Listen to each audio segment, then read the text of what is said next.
Muy buenas, queridos hermanos, queridas hermanas.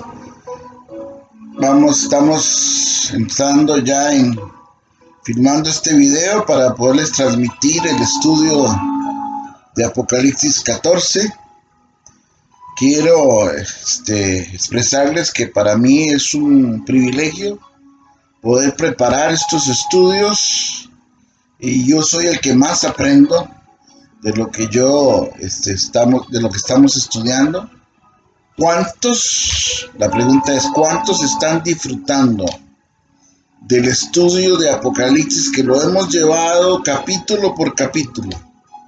Espero que todos estén interesados en descubrir las verdades que pueden estar reflejadas en esta visión que el Espíritu Santo le dio a Juan en la isla de Patmos.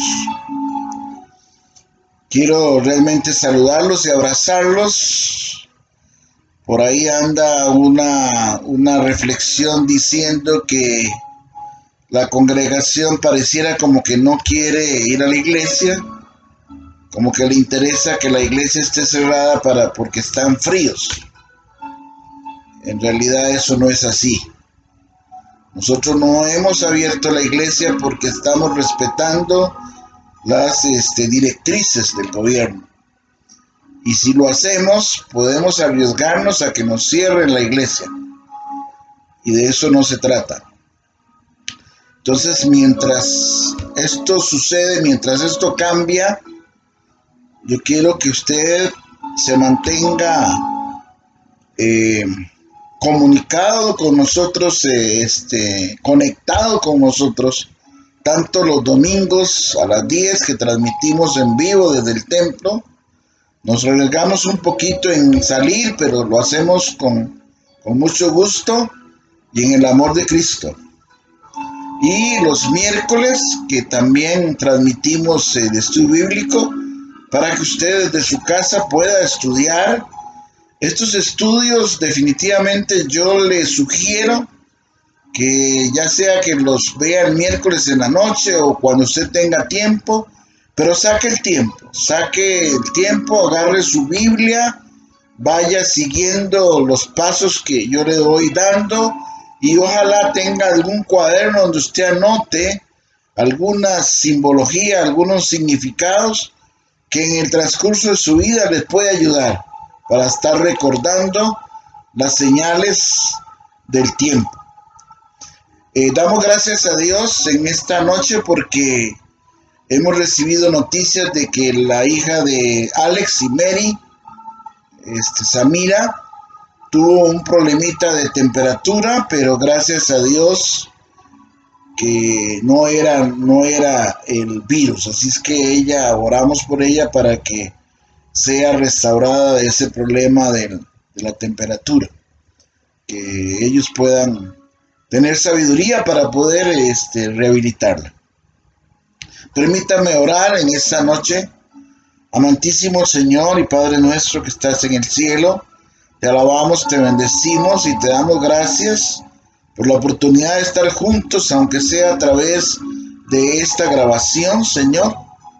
Y bendice a mis hermanos, Señor, bendice a toda la congregación y a los amigos que constantemente se conectan con nosotros. Protégelos de todo ataque de enemigos, Señor, y guárdalos y provee todo lo necesario para que podamos subsistir, Señor, para que podamos aguantar el tiempo que falta.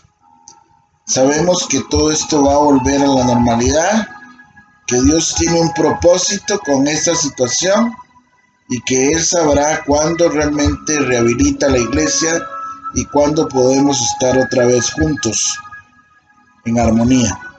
Bendice a mis hermanos en el nombre de Jesús. Amén.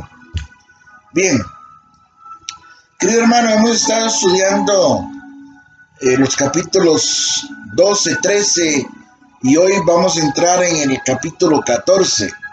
El capítulo 14 tiene 3 partes, toca 3 temas interesantes. El cántico de los 144,000, el mensaje de los 3 ángeles y el tercer aspecto, la tierra es cegada. Este capítulo 14 viene siendo como una respuesta a la presentación de la lucha de Satanás o la persecución del enemigo contra los santos, contra todo el pueblo de Dios. Lo vimos así en el capítulo 12, cuando el dragón y la bestia, la lucha que hay en el cielo. Luego el capítulo 13, que habla de las 2 bestias, como también ahí se presenta esa persecución, esa lucha, ese deseo de exterminar al pueblo de Dios. Ahora la pregunta otra vez, y ya usted tiene que saberla, ¿quiénes son los 144,000? ¿Verdad? ¿Quiénes son? Ya lo habíamos visto en el capítulo 7, son las 12 tribus de Israel. Representan, no son las 12 tribus, porque ya todos esos que vivieron en ese tiempo de la creación de Dios, del origen de la creación, ya murieron. Pero los representantes, los que quedan representando a estas 12 tribus de Israel, vienen a ser los 144,000 sellados. Por ejemplo, dice aquí, habla de un cántico nuevo. Qué interesante. O sea, no es cualquier adoración, es un cántico nuevo. Y eso es lo que realmente va a suceder en el cielo. Vamos a tener inspiración del Espíritu Santo para adorar al Señor. Repasemos algunas citas que nos comprueban quiénes son estos 144,000. En el capítulo 5:9 de Apocalipsis dice así: y entonaban este nuevo cántico: digno eres de recibir el rollo escrito y de romper sus sellos, porque fuiste sacrificado y con tu sangre compraste para Dios gente de toda raza, lengua, pueblo y nación. Importante eso, ¿verdad? O sea, ahí confirma que ellos están cantando un cántico nuevo y que son todos los creyentes, todos los que aceptaron al Hijo de Dios. Vamos con el capítulo 7:4. Repasemos eso. Dice, y oí el número de los que fueron sellados, 144,000 de todas las tribus de Israel. Recuerde que todas las tribus son 12. 7, 14, 17, oiga lo que dice. Si usted tiene su Biblia ahí, repase capítulo 7, versículo 14 al 17. Dice: eso usted lo sabe, mi señor, respondí. Él me dijo: aquellos son los que están saliendo de la gran tribulación. Han lavado y blanqueado sus túnicas en la sangre del Cordero. Por eso están delante del trono de Dios, y día y noche le sirven en su templo. Y el que está sentado en el trono les dará refugio en su santuario. Ya no sufrirán hambre ni sed. No los abatirá el sol ni ningún calor abrasador, porque el Cordero que está en el trono los pastoreará y los guiará a fuentes de agua viva, y Dios les enjugará toda lágrima de sus ojos. Y el 7:15 dice: les dará santuario. O sea, eso quiere decir el tabernáculo de Dios. Así que estaremos en el tabernáculo de Dios, estaremos en el templo de Dios adorando. Esto solamente es un repaso, ¿verdad? Para que ustedes puedan recordar quiénes eran estos 144,000 sellados. Dice aquí la palabra en el capítulo 14 que tenían 2 nombres en la frente. Yo no sé si a usted le llamó la atención eso. Tenían 2 nombres en la frente. ¿Qué decían esos nombres?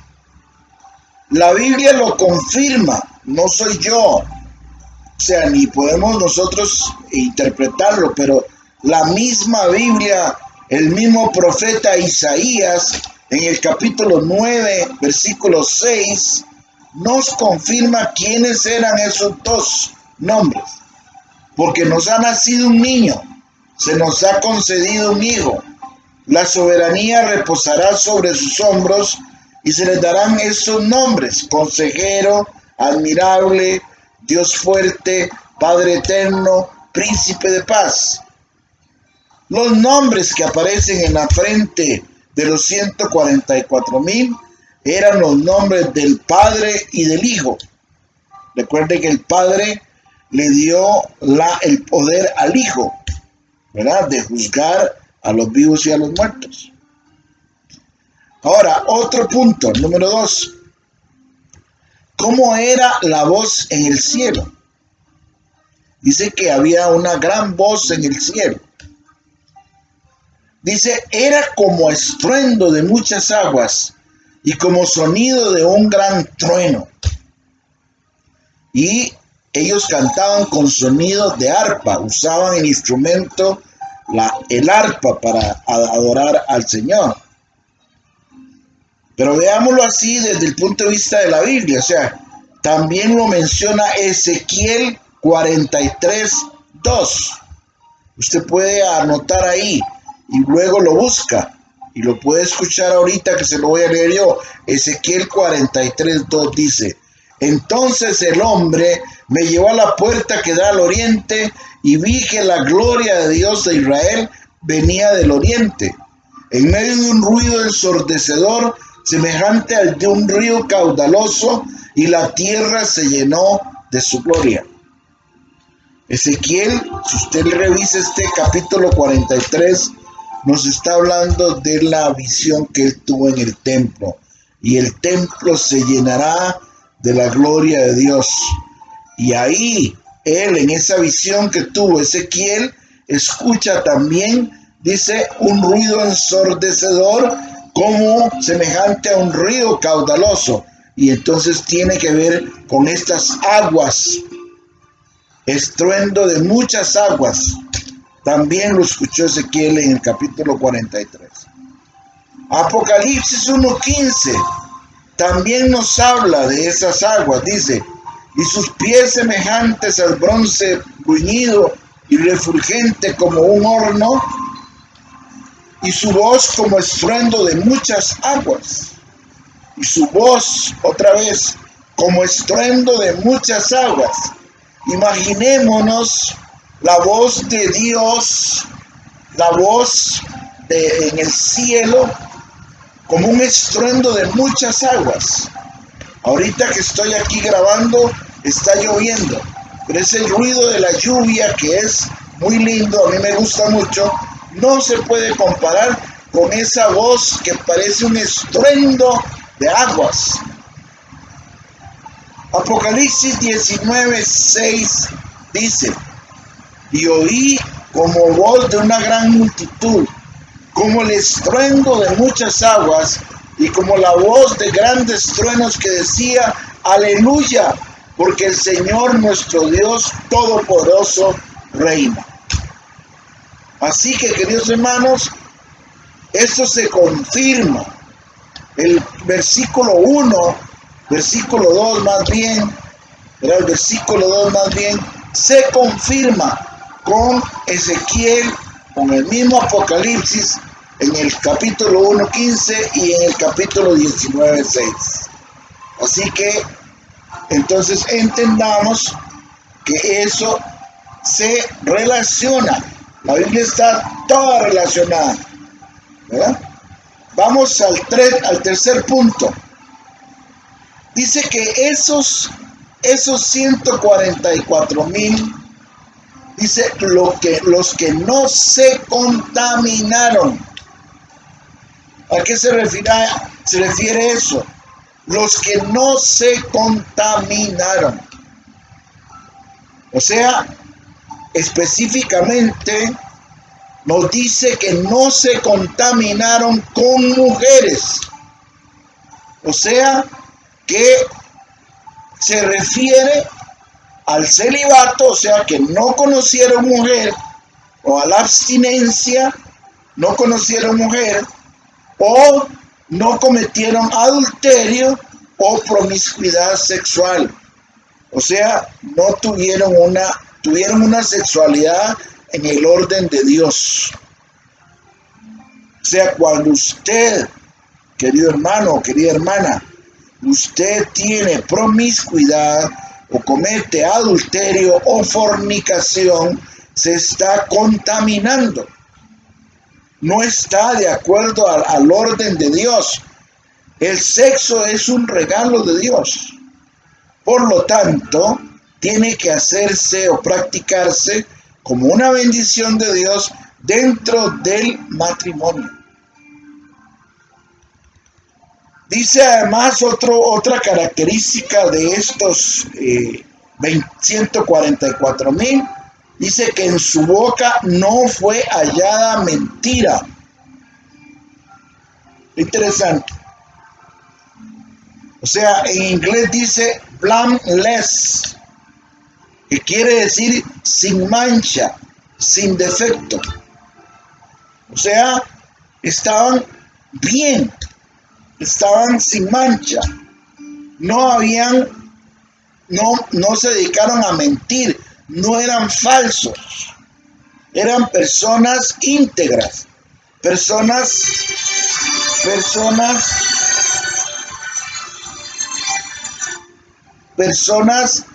que no mentían.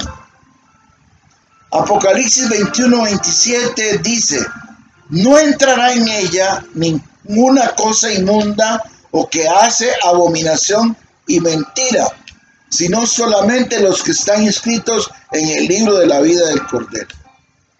O sea, Apocalipsis lo reafirma. Dios no tolera la mentira y ellos no entrarán en el reino de los cielos. Apocalipsis 22:15 dice: ya que cambiaron la verdad de Dios por la mentira. Perdón, ese no es. Otra cita es 22:15. Mas los perros estarán afuera, y los hechiceros, los fornicarios, los homicidas, los idólatras y todo aquel que ama y hace mentira. Vuelve a reafirmar que los que mienten no entrarán en el reino de los cielos. Romanos 1:25, que habla de la culpabilidad del hombre, dice: ya que cambiaron la verdad por la mentira, honrando y dando culto a las criaturas antes que al Creador, el cual es bendito por los siglos. Amén. Estamos viviendo tiempos, queridos hermanos, donde la gente cambia la verdad por la mentira y convierten una mentira en verdad. Es que es muy fácil. Si usted dice una mentira y la repite, se convierte en verdad. Y después cuesta mucho probar que eso es mentira. Inclusive si vemos los juicios en las cortes, luchan por esclarecer la verdad. Y muchas veces las mentiras triunfan sobre la verdad. Entonces aquí Romanos dice que cambiaron la verdad de Dios por la mentira. Eso está sucediendo. Primera de Juan 2:22 dice: ¿quién es el mentiroso sino el que niega a Jesús, que Jesús es el Cristo? Este es el anticristo, el que niega al Padre y al Hijo. Entonces vean aquí dos características muy importantes de los 144,000. No se contaminaron y no fue hallada mentira en ellos. Eran íntegros.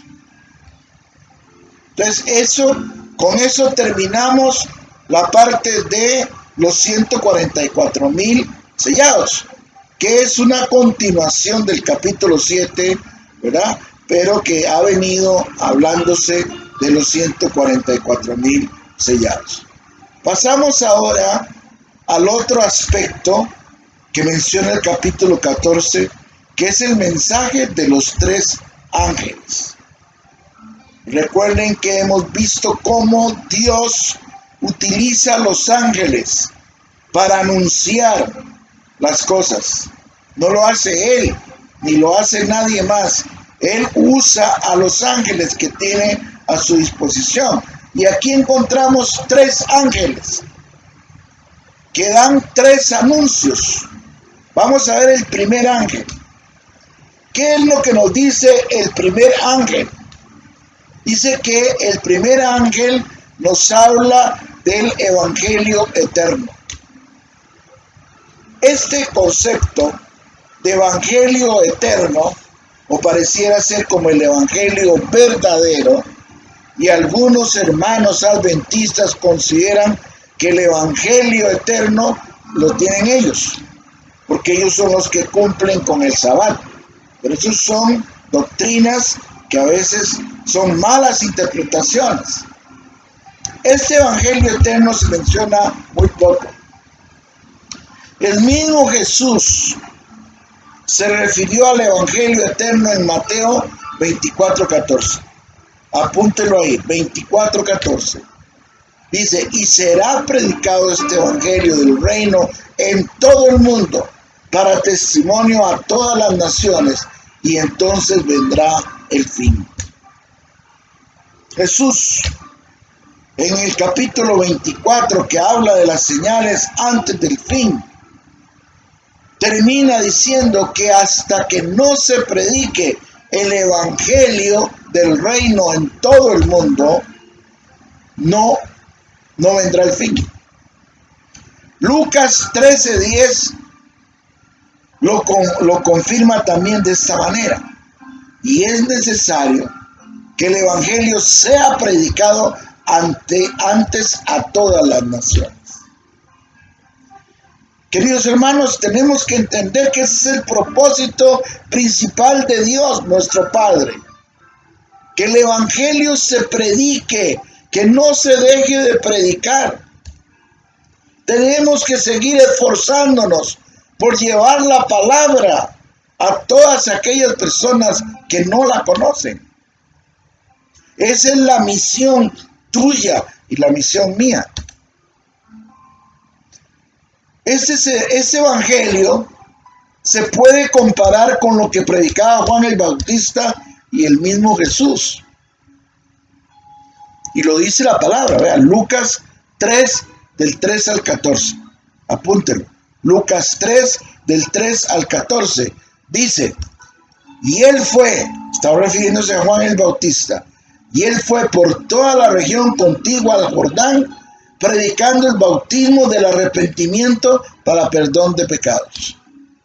Como está escrito en el libro de las palabras del profeta Isaías, que dice, voz del que clama en el desierto, preparad el camino del Señor, enderezad sus sendas, todo valle se rellenará, y se bajará todo monte y collado, los caminos torcidos serán enderezados, y los caminos ásperos allanados. Y verá, dice la palabra en el versículo 6, y verá toda carne la salvación de Dios. El propósito de Dios es que toda la humanidad encuentre salvación, la salvación de Dios. Y decía a las multitudes que salían para ser bautizadas por él, oh generación de víboras, ¿quién les enseñó a huir de la ira venidera? Haced pues frutos dignos de arrepentimiento, y no comencéis a decir dentro de vosotros mismos, tenemos a Abraham por padre. ¿Por qué os digo que Dios puede levantar hijos a Abraham aún de estas piedras? Y ya también el hacha está puesta a la raíz de los árboles. Por tanto, todo árbol que no da fruto se corta y se echa en el fuego. Y la gente le preguntaba diciendo, entonces, ¿qué haremos? Respondiendo les dijo, el que tiene 2 túnicas dé al que no tiene, y el que tiene que comer haga lo mismo. Vinieron también unos publicanos para ser bautizados y le dijeron, maestro, ¿qué haremos? Él les dijo, no exijáis más de lo que os está ordenado. También le preguntaron unos soldados diciendo, ¿y nosotros qué haremos? Les dijo, no hagáis extorsión a nadie, ni calumniéis, y contentaos con vuestro salario. Oiga, esos consejos que da Juan el Bautista continúan siendo pertinentes en estos tiempos. Usted, querido amigo, querida amiga, querido hermano, querida hermana, usted tiene que estar contenta con su salario, con lo que Dios le provee. No tiene que hacer extorsión a nadie, no tiene que ser corrupto o corrupta. No debe calumniar a nadie, no debe juzgar a nadie.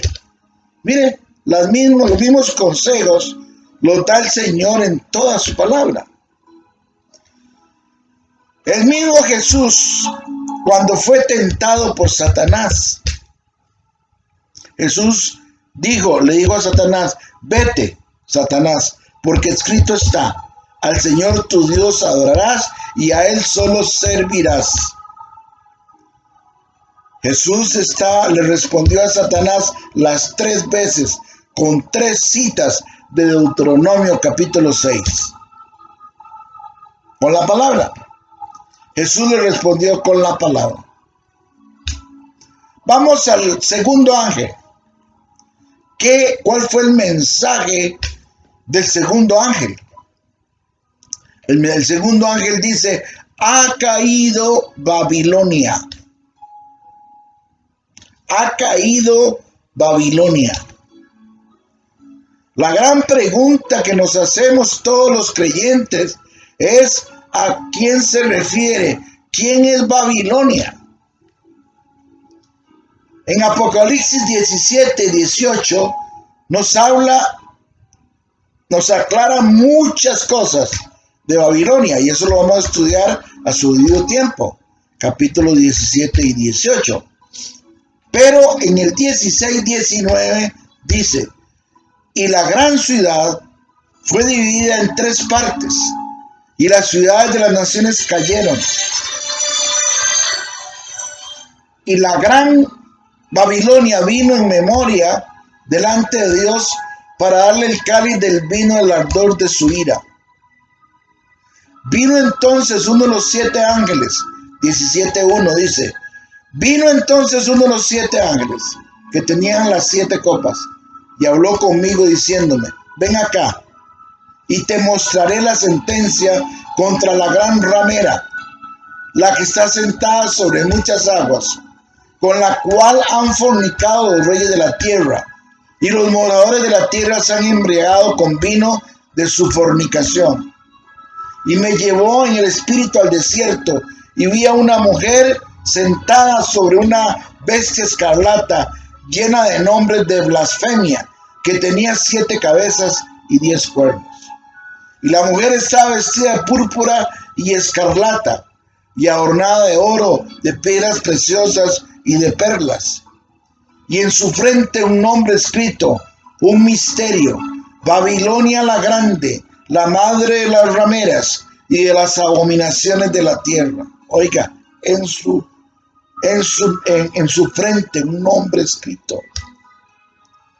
Babilonia la grande, la madre de las rameras y de las abominaciones de la tierra.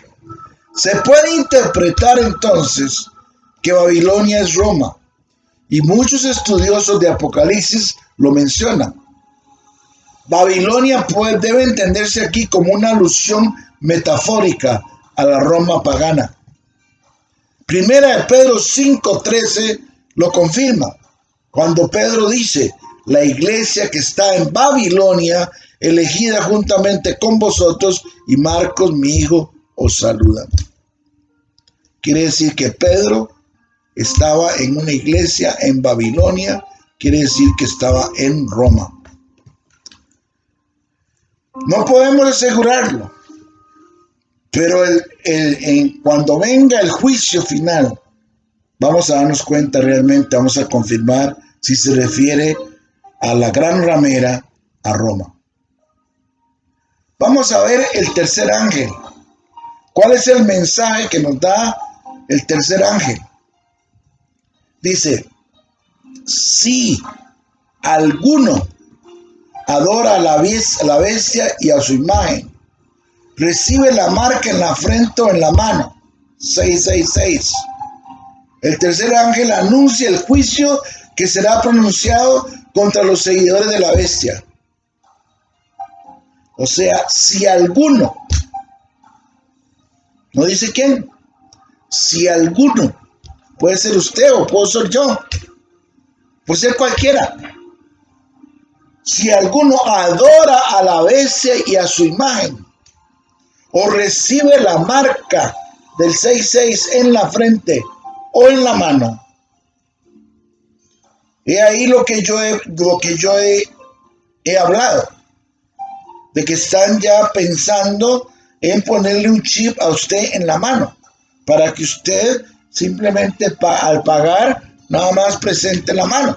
Ya presenta la tarjeta y paga, así, la soma ahí al datáfono y ya, pagó.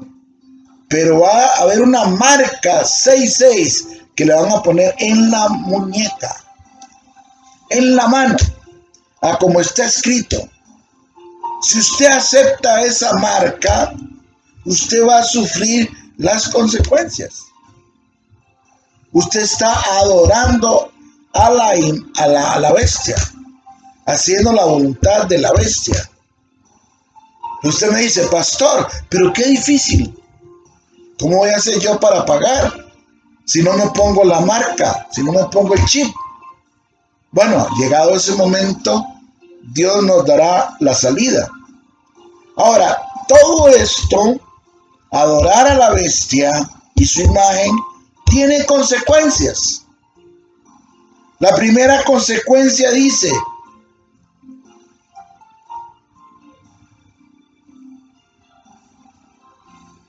que beberá de la ira del Dios. Isaías 51 dice, despierta, despierta, levántate, oh Jerusalén, que bebiste de la mano de Jehová el cáliz de su ira, porque el cáliz de aturdimiento bebiste hasta los sedimentos. El profeta Isaías habla del vino de la ira de Dios. Jeremías 25, 15, 16 también se refiere a este vino de Dios, porque así me dijo Jehová, Dios de Israel, toma de mi mano la copa del vino de este furor y da a beber de él a todas las naciones a las cuales yo te envío, y beberán y temblarán y enloquecerán a causa de la espada que yo envío entre ellas. Ese vino de la ira tendrá consecuencias. Dice que también serán entregadas a la idolatría y el libertinaje. Todos aquellos que adoran a la bestia y su imagen serán entregados a la idolatría y el libertinaje. Alerta, cuidado, estamos en esos tiempos. Estamos en esos tiempos donde hay idolatría y hay libertinaje. La gente quiere hacer lo que le da la gana. Ha perdido el temor a Dios. Otra consecuencia dice, será atormentado con fuego y azufre por los siglos de los siglos. Esto se asemeja a Sodoma y Gomorra, la destrucción de este pueblo. ¿Usted sabe lo que es ser atormentado con fuego y azufre por los siglos de los siglos? O sea, en inglés dice forever and ever, por siempre. Dice que no tendrá reposo ni de día ni de noche. Tendrán el mismo castigo de las dos bestias y de Satanás que vimos en el capítulo 12 y el capítulo 13. Ahora la pregunta es, ¿cuál es el requisito para no sufrir estas consecuencias? Versículo 12 dice, aquí está la paciencia de los santos, los que guardan los mandamientos de Dios y la fe de Jesús. Tener paciencia.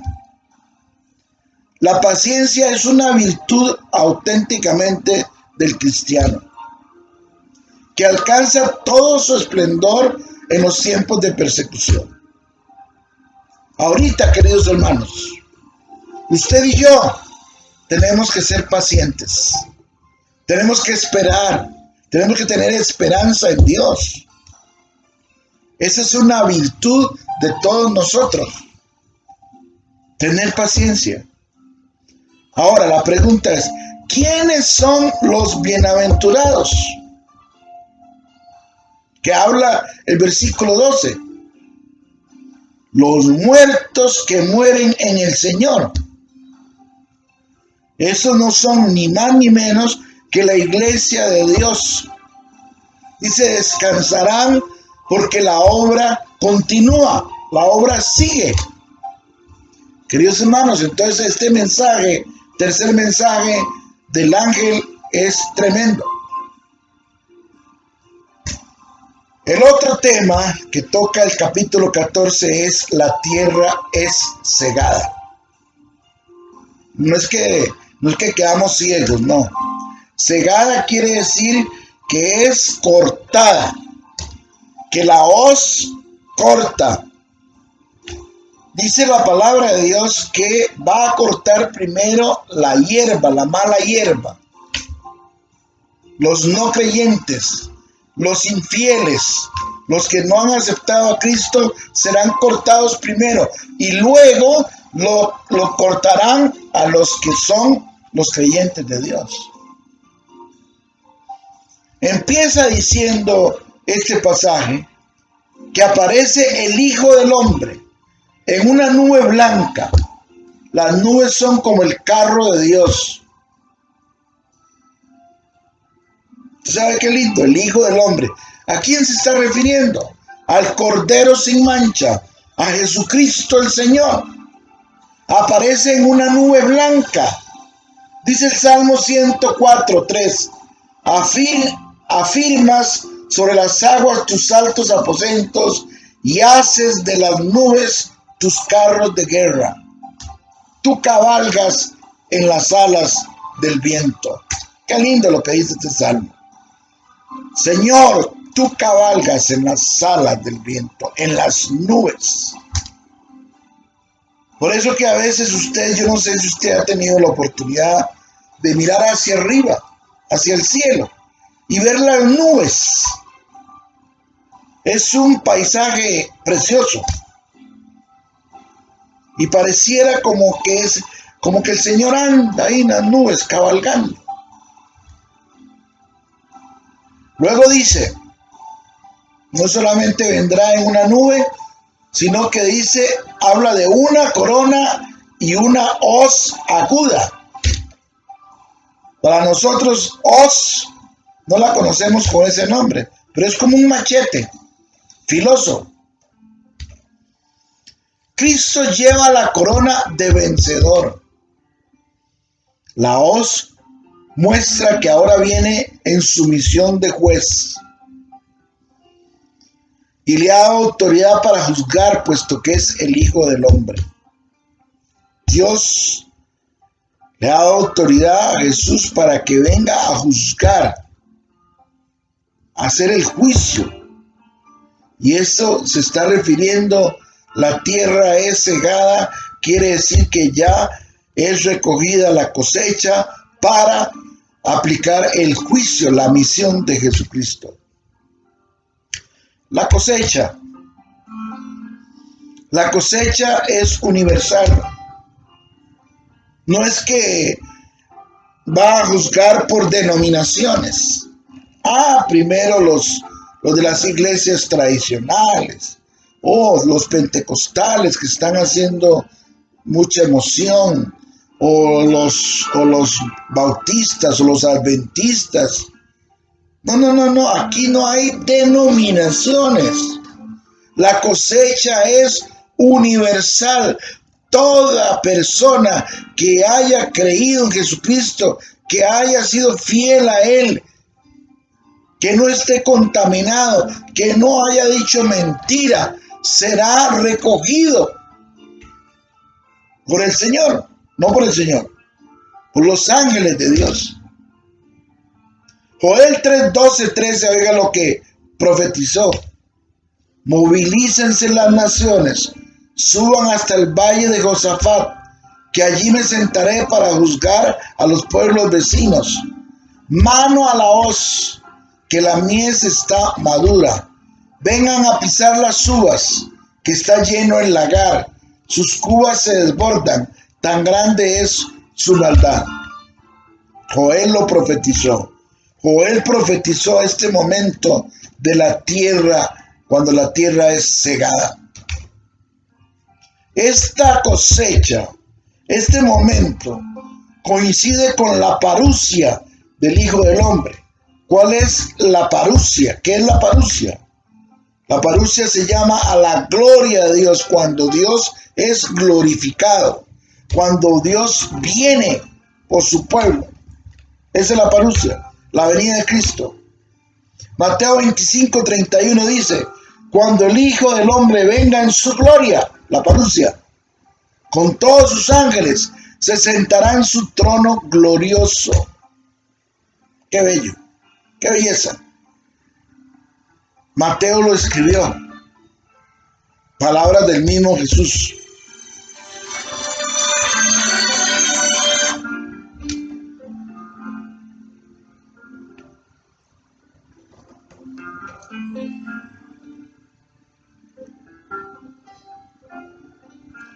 La tierra es cegada. La orden de recoger la mies viene del templo, porque el dueño de la cosecha es el Padre.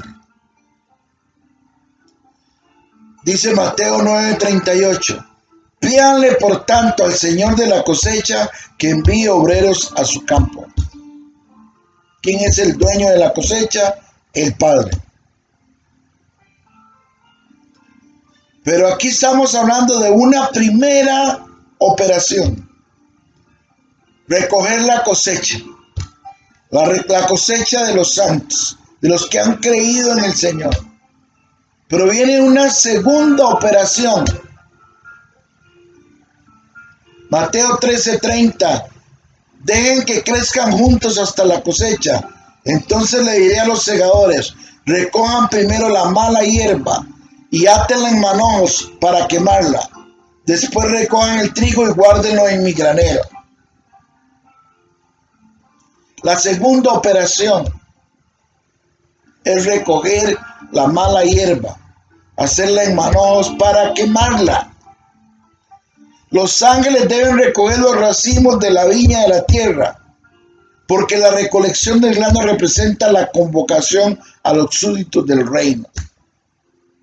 Mateo 13:30-38 dice, y el enemigo que la siembra es el diablo. La cosecha es el fin del mundo y los segadores son los ángeles. ¿Recuerdan? Esa explicación que da el Evangelio. ¿Quién es la cosecha? La cosecha es el fin del mundo. ¿Y quiénes son los que segan la tierra? Los ángeles.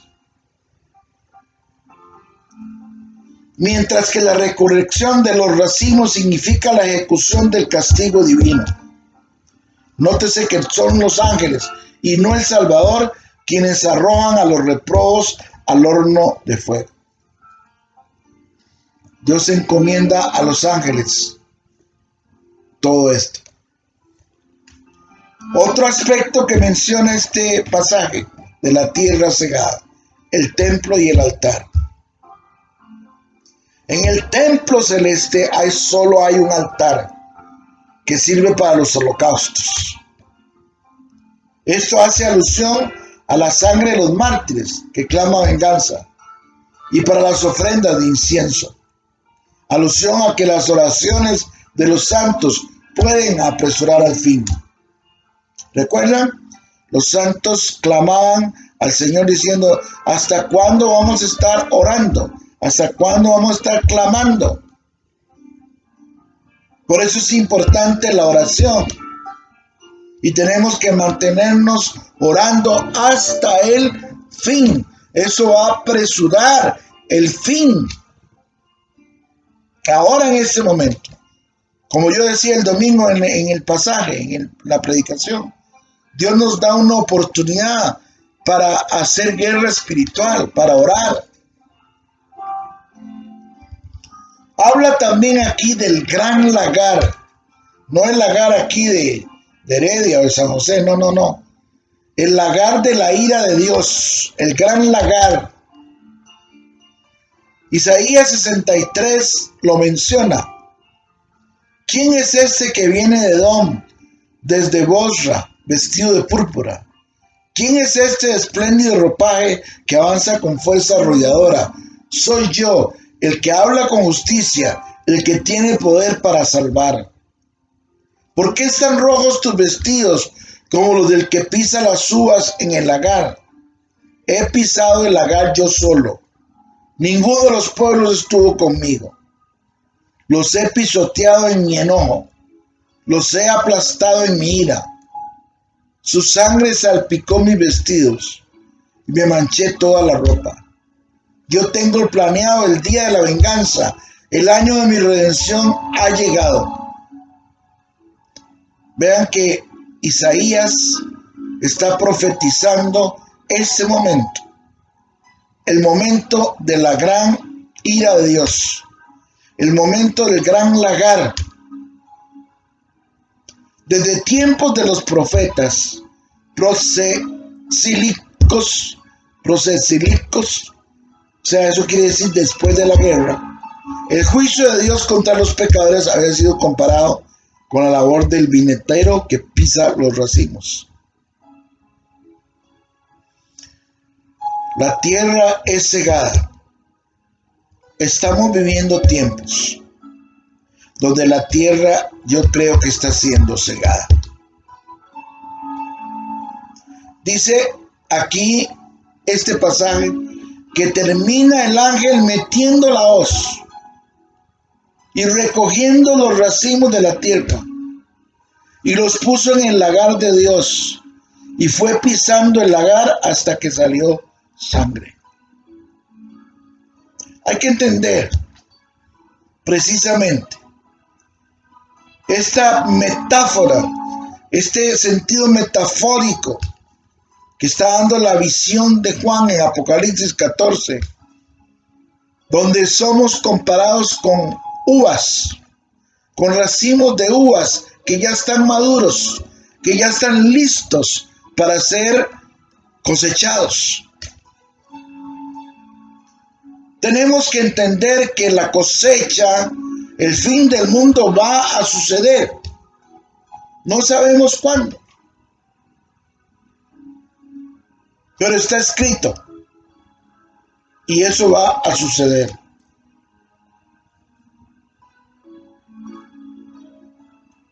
Conclusión. Espero que este estudio haya sido interesante para usted y haya entendido todas las señales de Dios para nuestra vida. Aquí tengo unas preguntas de discusión.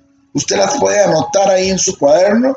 Si está listo, tome lápiz o lapicero y una hoja para que usted mismo conteste esas preguntas. La primera, ponga atención. ¿Cuál es la relación espiritual de los 144,000 encontrados en los capítulos 7 y en este capítulo 14? ¿Cuál es la relación espiritual? Compare esa relación espiritual. ¿Cómo está en el capítulo 7 y en el capítulo 14? ¿Anotó? Vamos con la número 2. ¿A qué se refiere el monte de Sión? Tiene que leer otra vez esa parte que habla del monte de Sión. ¿A qué se refiere? ¿A qué monte, a qué lugar se está refiriendo el monte de Sión? La tercera pregunta. Pongan atención. ¿Quiénes son los que se mencionan en el versículo 14:4? ¿Y será que se abstuvieron de tener relación sexual? Capítulo 14:4. ¿Quiénes son? ¿Quiénes son esos que se mencionan? ¿Y será que se abstuvieron de tener relación sexual?